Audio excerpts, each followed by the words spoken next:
Good morning dear students, कैसे हैं आप सब। आशा है आप सब सकुशल होंगे।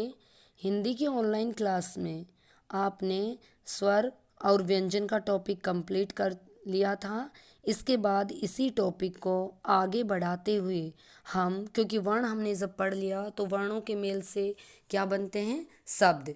तो हम इसके बाद हम अगला टॉपिक स्टार्ट करते हैं, शब्द विचार। देखिए, क्योंकि वर्णों के मेल को ही क्या कहते हैं, वर्णों के सार्थक मेल को ही शब्द कहते हैं। तो सबसे पहले देखिए बच्चों, आप जानते हैं कि शब्द वर्णों से बनते हैं। कुछ ऐसे केवल एक वर्ण के भी होते हैं, जैसे न, ओ, ए, ये सब क्या होते हैं, एक वर्ण के भी होते हैं।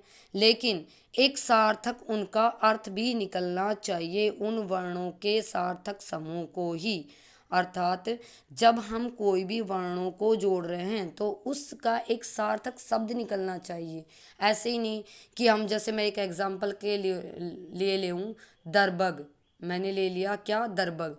तो इसका जैसे वर्ण थे, इसमें द प्लस ए प्लस रे प्लस ए प्लस ब, कि वर्ण विच्छेद हमने कर लिया पूरे का। लेकिन इसका कोई वर्ण समूह नहीं बना, इसका कोई समूह, जो वर्णों का समूह जो है उसका कोई अर्थ नहीं मिला। परंतु इसका कोई अर्थ नहीं है, इसलिए यह शब्द नहीं है। अर्थात ये शुद्ध शब्द क्या होगा, बरगद। अब इसको हम समझ सकते हैं कि हाँ, बरगद का पेड़ होता है और इन शब्दों से इन वर्ण, ये शब्द है जो इन वर्णों से मिला है, ब प्लस ए प्लस रे प्लस ए प्लस ग प्लस द, इस प्रकार प्लस ए, इस प्रकार से ये शब्द हमें मिल गया। तो ये सार्थक वर्ण समूह बन जाएं और शब्द कहलाएंगे। जब हम कोई भी एक सार्थक वर्ण समूह को लेते हैं उन्हें क्या कहते हैं, शब्द कहते हैं। एक या एक से अधिक, एक या एक से अधिक वर्णों से बने सार्थक वर्ण समूह को ही क्या कहते हैं, शब्द कहते हैं। क्लियर। और ये शब्द होते हैं, ये भाषा की स्वतंत्र इकाई होते हैं। अब हम देखेंगे कि शब्दों के सार्थक, अर्थात शब्दों का जो सार्थक समूह है वो क्या कहलाएगा, वो पद कहलाएगा। और वर्णों के सार्थक समूह को शब्द, अर्थात वर्णों से शब्द, शब्द से वाक्य और वाक्य से रचना। इस प्रकार से ही हम अपने जो लेसन टू लेसन भी इसी प्रकार से रिवाइज करेंगे इसको। तो देखिए, शब्द और पद। शब्द जब वाक्य में प्रयोग किए जाते हैं तब उन्हें शब्द नहीं कहा जा सकता, वे क्या कहलाएंगे, वे पद कहलाएंगे। इसमें लिंग वचन कारक उपसर्ग प्रत्यय के अनुसार अपना रूप बदल लेते हैं। जैसे राघव आ रहा है, राधा आ रही है। मतलब ये जैसा शब्द होता है वैसे ही उसकी लिंग वचन कारक ये सब उसके अनुसार ही बदले जाते हैं। इन वाक्यों में प्रयुक्त प्रत्येक शब्द पद हैं। जो मतलब छोटे छोटे शब्दों का सार्थक, शब्दों का मेल ही पद कहलाता है। और वर्णों का सार्थक शब्द ही, जो वर्णों का एक मेल होता है उसको ही क्या कहेंगे, शब्द कहेंगे। अर्थात मेरे समझाने का मतलब है कि जो वर्ण होते हैं उनका एक सार्थक समूह, उनका एक सार्थक रूप ही शब्द कहलाएंगे। और शब्दों का एक सार्थक समूह वाक्य कहलाएंगे। और वाक्यों का एक पदयुक्त, अर्थात वाक्यों को मिलाकर हम रचना कहलाती है। क्लियर यहाँ तक।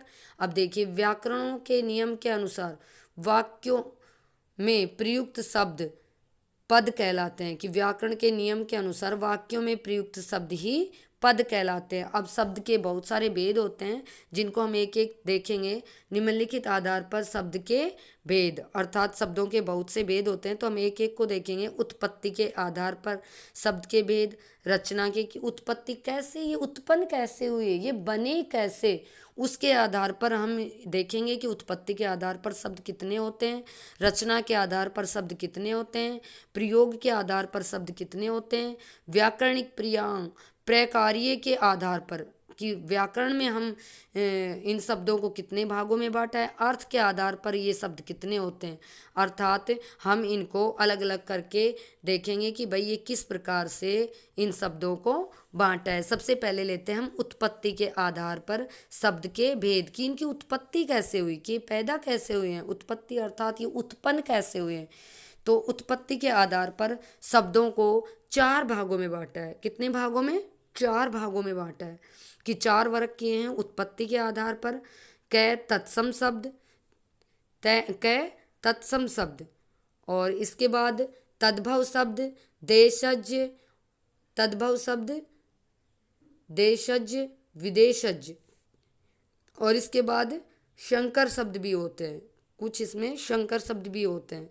अब देखिए, तो उत्पत्ति के आधार पर हम पढ़ रहे थे कि उत्पत्ति के आधार पर, देखिए उत्पत्ति के आधार पर हमने शब्दों को अलग अलग कर लिया था। अब देखिए आप कि उत्पत्ति के आधार पर तत्सम शब्द, तत्सम शब्द दो शब्द होंगे, तत् प्लस सम। तत् का अर्थ होता है, तत् का अर्थ उसके, और सम का अर्थ होता है समान। तो तत्सम शब्द कौन से होंगे? उसके समान, अर्थात इस प्रकार से तत्सम शब्द का अर्थ होता है उसके समान, अर्थात संस्कृत के समान। कि जब हम उन शब्दों को लेंगे, ये प्रयोग में करेंगे, अपनी रचना में उनको प्रयुक्त करेंगे, उसको यूज में लेंगे, तो हमें वो संस्कृत के जैसे, कि जैसे हम उसको रचना में प्रयुक्त कर लें, संस्कृत के समान। वे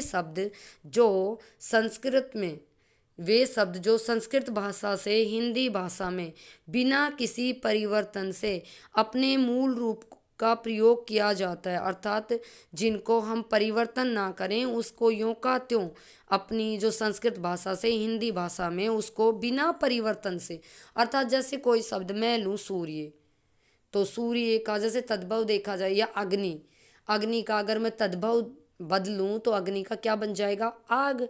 लेकिन मैं ऐसे आग शब्द न लेकर अग्नि प्रयुक्त कर लेती हूँ, उन शब्दों को क्या कहेंगे?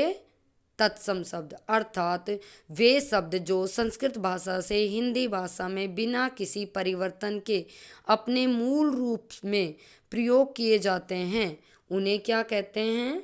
तत्सम शब्द कहते हैं। जैसे सूर्य, अग्नि, कर्ण, प्रकाश दिवस आदि, अर्थात उसी के समान, कि जैसे हमने संस्कृत से लिए उन्हीं को हम हिंदी में यूं के त्यों काम में लें, उन्हें क्या कहेंगे? तत्सम शब्द। क्लियर? इसके बाद देखिए तद्भव शब्द। तद्भव शब्द तद प्लस भव दो शब्दों के मेल से बना है, जिसका अर्थ है उससे उत्पन्न, पैदा हुआ, अर्थात संस्कृत शब्द से उत्पन्न, अर्थात संस्कृत में उसका अलग है, उससे पैदा होकर, उत्पन्न होकर हिंदी में आना। जो शब्द संस्कृत शब्दों में कुछ बदलाव से बने हैं, अर्थात जो शब्द जो संस्कृत के कुछ बदलाव होने के बाद अपनी हिंदी भाषा में प्रयुक्त होते हैं, उन्हें क्या कहते हैं? तद्भव सॉरी। तो देखो दोनों में एक डिफरेंस समझो कि तत्सम क्या होते हैं? तत्सम वे शब्द जो संस्कृत से हिंदी में यूं के त्यों प्रयुक्त किए जाते हैं, और तद्भव शब्द वे शब्द जो संस्कृत से हिंदी में कुछ बदलाव करके, अर्थात अपना रूप बदल कर, जैसे मैंने अभी पीछे बताया था आपको, यहाँ पे बताया था क्या? कि सूर्य, तो सूर्य को अगर हम यूं का त्यों लेते हैं तो सूर्य एक तत्सम शब्द है, और अगर इसका सूरज बोलते हैं, इसको हम तद्भव रूप लेते हैं, इसका हम तद्भव रूप लेते हैं, तो ये क्या हो गया? सूरज, अग्नि का आग, ऐसे हो गया कर्ण का कान। इस प्रकार से ये रोशनी, दिन, दिवस का दिन आदि, ये चेंज हो क्या है? तो देख दोनों में आप डिफरेंट समझेंगे।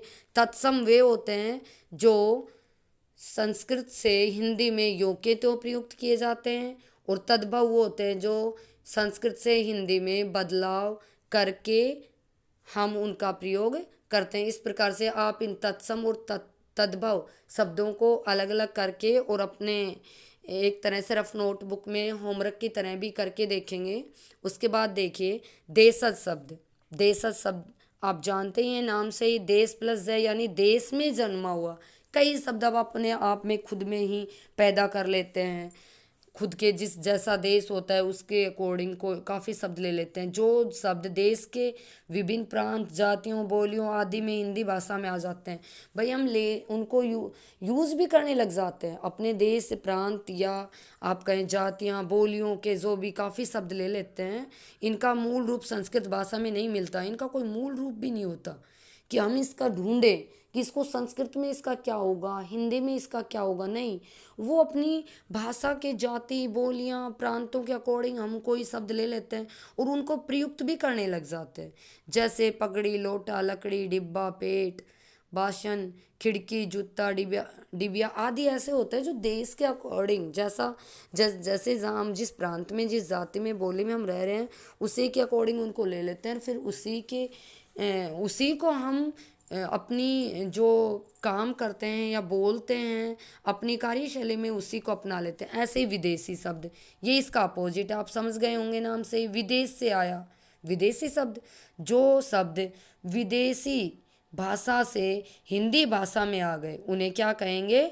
विदेशी शब्द। अरबी, फारसी, पुर्तगाली, अंग्रेजी, जो भी ये बाहर से अर्थात विदेशों से जो भी आए हैं, आदि भाषाओं से अनेक शब्द हिंदी भाषा में भाषा में और हिंदी के शब्द भंडार में आके जुड़ जाते हैं, उन्हें क्या कहते हैं? विदेशी शब्द। जैसे सुबह, जिला, इनाम, अमीर, ये काफ़ी हैं जो विदेशी, जो कोई अरबी का है, कोई फारसी का है, कोई तुर्की है, कोई चीनी है, और इनको अपन क्या करने लग गए? अपनी हिंदी भाषा में भी इनको प्रयुक्त करने लग गए।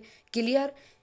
जैसे कुछ अरबी होते हैं वकील, सुबह, कुछ फारसी होते हैं, कुछ पुर्तगालिन, कुछ अंग्रेजी, डॉक्टर, इंजीनियर, ये सब अंग्रेजी भाषा से अपन जो ट्रेन, स्टेशन, रेडियो, ये जैसे इंग्लिश के शब्द होते हैं, तुर्की के जो होते हैं जैसे कैंची, चम्मच, ये सब बहुत से शब्द ऐसे होते हैं तुर्की के जो अपन बोलने लग गए और उनको अपन हिंदी भाषा में भी प्रयुक्त करते हैं, और अपन को लगता ही नहीं है कि ये विदेशी भाषा का शब्द है। क्यों? क्योंकि अपन ने उसको हिंदी में अपना लिया है। क्लियर? इसके बाद देखिए शंकर शब्द। कुछ शंकर शब्द भी होते हैं, उनमें देखिए शंकर शब्द वो होते हैं जो शब्द दो विभिन्न भाषाओं के मेल से जो शब्द दो विभिन्न भाषाओं के शब्दों के मेल से बनते हैं। शंकर शब्द अर्थात एक मिश्रित रूप, एक मिश्रित रूप। भाई एक ले लिया हमने संस्कृत का और दूसरा ले लिया हिंदी का, एक ले लिया हिंदी का, दूसरा ले लिया फारसी का। मतलब वो शब्द जो हम दो भाषाओं के अर्थात दो भाषाओं के मेल से, दो विभिन्न भाषा ले लेंगे और उनके मेल से बना लेते हैं शब्द को, और फिर उनको अपन हिंदी में भी यूज करने लग जाते हैं। जैसे रेल प्लस गाड़ी, रेलगाड़ी अपन खूब बोलते हैं, तो रेल तो अंग्रेजी का शब्द है और गाड़ी हिंदी का शब्द है, दोनों को मिला के अपन क्या बोलते हैं? खूब बोलते हैं रेलगाड़ी।